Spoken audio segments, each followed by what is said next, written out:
You were selected by I think it was the Congregation for Doctrine of Faith, correct me if I'm wrong, to be a visitator for the Society of St. Pius X. And you talked about this in a chapter of your book, Christus Vincit. And I would encourage everyone to read this book, Christus Vincit. It is an interview account with His Excellency. In the book, you talk about your encounter and as a visitator of the Society of St. Pius X in their seminary life. And could you speak to that? What is the status? A lot of people ask, what's the status of the Society of St. Pius X?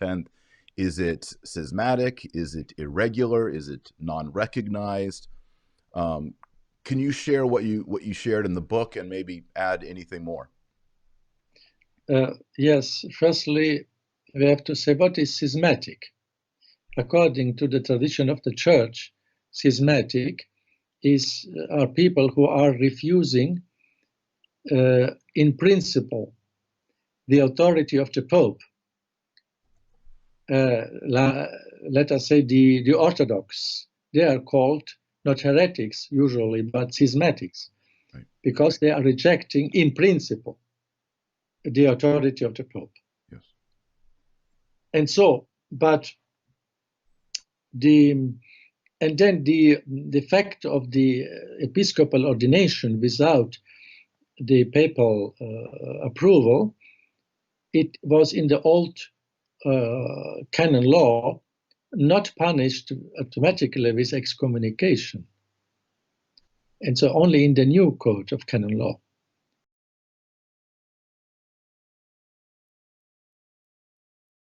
So this is a difference. So the Church, so many centuries, did not consider the fact to ordain someone bishop without approval of Pope in se, right, as a schismatic act. Mm-hmm. And the Church history shows us that, for example, the entire first millennium, the majority of the bishops were ordained without asking Rome, the Pope, for the approval. They simply ordained bishops in maintaining the unity with the Pope, yeah, and mentioning him in the Eucharistic prayer or consulting the Pope in some, and so maintaining the unity in this way. Let us say all these saints which we know, Saint Athanasius, Saint Basil, they were not ordained with the approval of the Pope. No. Yeah. And so on. We can make so many examples. And therefore, this is not pertaining to the deposit of faith. The act of ordination can be done in different ways. Mm. And if there is an emergency situation, to my opinion, it is in which we are living, mm-hmm, even after the introduction of the new Mass, which is substantially a kind of Protestantization of the center of our life, which is the Holy Mass. Even if it is celebrated correctly, the texts of the new Mass itself, like the offertory prayers, for example, right, the second canon, and so on, this is Protestantizing, without doubt. Well, this is only, I said this in bypassing, but continuing your question, my answer to your question. And so Archbishop Lefebvre had not a true schismatic intention when he ordained, because he asked until the last moment the Pope to approve this. So if someone, usually the schismatic bishops, they don't care of the Pope. Yeah, the Eastern Orthodox don't write to Rome. And even other, Sede Vacantes or other, they even don't want to ask the Pope for permission.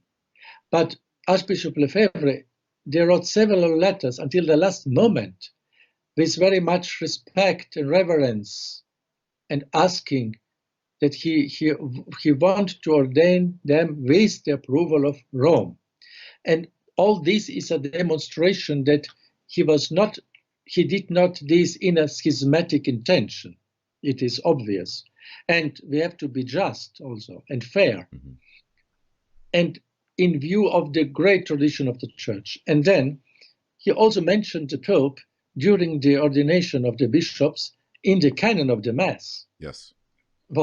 And this is a proof that he maintained the desire to be united with Rome, but in specific historical difficult situations, he could not act in another way. And he did this not to make a new parallel church, and he said this, but to do a real help and a service for the Roman Church itself, for the popes, who in the future, which God knows, will thank him that he did this. Yes.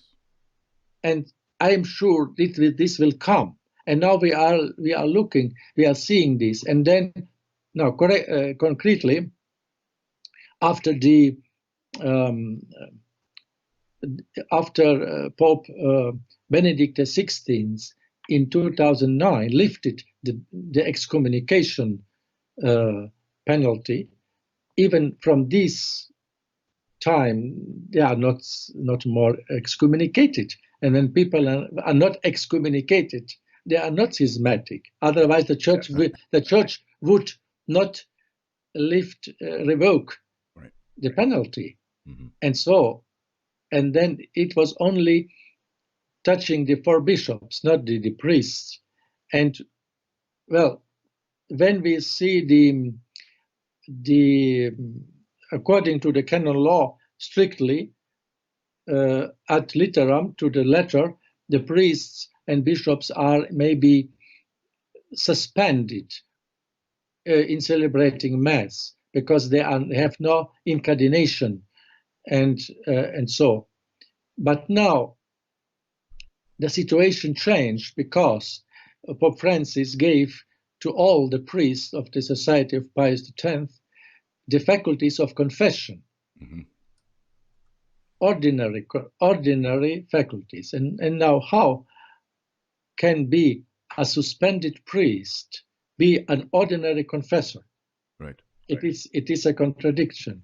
And therefore, to my opinion, the Pope Francis, with this act, in some way, he implicitly lifted also the suspension, the canonical, I mean, yes. and then the possibility to assist canonically the marriages.